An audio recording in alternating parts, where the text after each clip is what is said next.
এজন পুৰুষে এটা সম্পৰ্কত বা এগৰাকী নাৰীৰ পৰা আচলতে কি বিচাৰে জানিম আজিৰ ভিডিঅ'টো।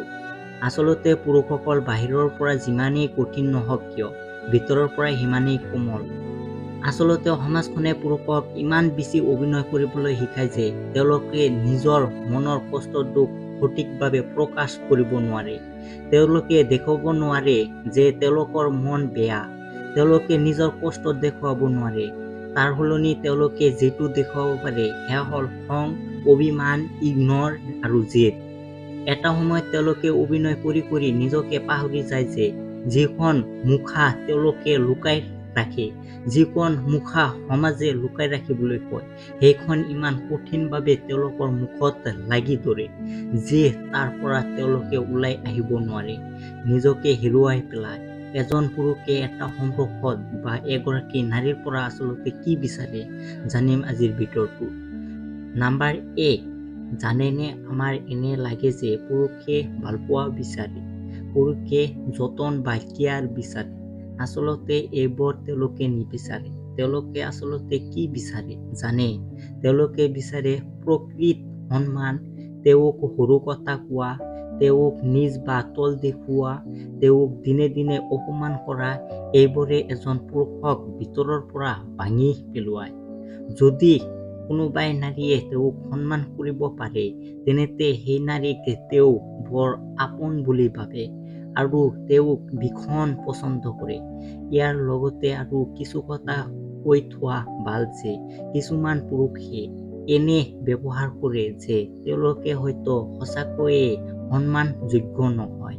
কিছুমান মানুহ আছে যিয়ে সঁচাকৈয়ে সন্মানযোগ্য। নাম্বাৰ 2, আচলতে পুৰুষসকলে হিৰো হ'ব বিচাৰে। তেওঁলোকে বহুত বেছি ইফৰ্ট দিয়ে আৰু কাম কৰে যাতে তেওঁলোকে বেলেগ কিবা এটা কৰিব পাৰে। চাওক, এজন পুৰুষ আপুনি সকলো বিপদে সকলোতকৈ আগত জঁপিয়াই পৰা দেখিব। এইটো কিন্তু জন্মৰ পৰাই তেওঁলোকৰ স্বভাৱ নেচাৰ নাথাকে। যিকোনো সমস্যা যিকোনো ঠাইত যদি কাৰোবাৰ সহায় বা হেল্প আপুনি বিচাৰে তেওঁ কিন্তু আগবাঢ়ি আহিবই, কাৰণ তেওঁলোকে সহায় কৰি ভাল পায়। সঁচা কথা ক'বলৈ গ'লে তেওঁলোকে হিৰো আৰু ছুপাৰ হিৰো হ'বলৈ বৰ ভাল পায়। গতিকে আপোনাৰ পাৰ্টনাৰ যদি আপোনাৰ কোনো কামত আহে বা আপোনাক সহায় কৰিব পাৰে তেন্তে তেওঁলোকে নিজকে কৃতাৰ্থ বা ধন্য বুলি ভাবে। গতিকে যদি কিবা পৰামৰ্শ আপুনি আপোনাৰ পাৰ্টনাৰৰ পৰা লয় তেন্তে তেওঁ বৰ সুখী হ'ব। যদি তেওঁক সৰু সুৰা কাম কৰি দিবলৈ কয় তেওঁ বৰ আগ্ৰহেৰে সেৱা কৰিব।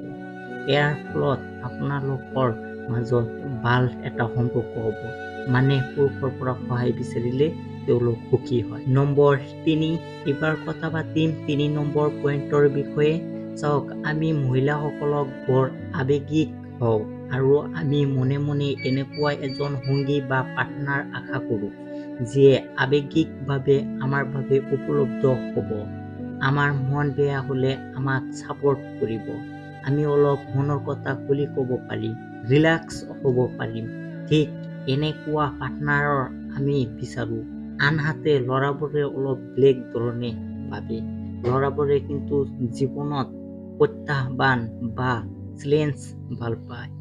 তাৰ মানে আপুনি যদি কোনোবা ল'ৰাক চেলেঞ্জ কৰি দিব পাৰে তেন্তে তেওঁ সেইটো নিশ্চয় কৰিব। ল'ৰাবোৰে যিহেতু চেলেঞ্জ ভাল পায়। এগৰাকী ছোৱালীক দেখিব এটা সময়ত এটা বয়সত দেখিব এগৰাকী ছোৱালীক অনেক বন্ধু বান্ধৱ মিলি একেলগে পচন্দ কৰে, কাৰণ প্ৰত্যেকৰে মনত ভাৱ হয় যে সেই ছোৱালীজনীক যদি প্ৰপ'জ কৰা যায় বা সেই ছোৱালীজনীক যদি বাকী সকলোকে নাকৈ মোক বা মোৰ হয় বুলি কয় তেন্তে সেয়া এক বিৰাট ডাঙৰ কথা, কাৰণ তেওঁলোকৰ স্বভাৱটোৱেই তেনেকুৱা। যিটো চেলেঞ্জ আছে, যিটো কঠিন সেয়ে তেওঁলোকে পচন্দ কৰে।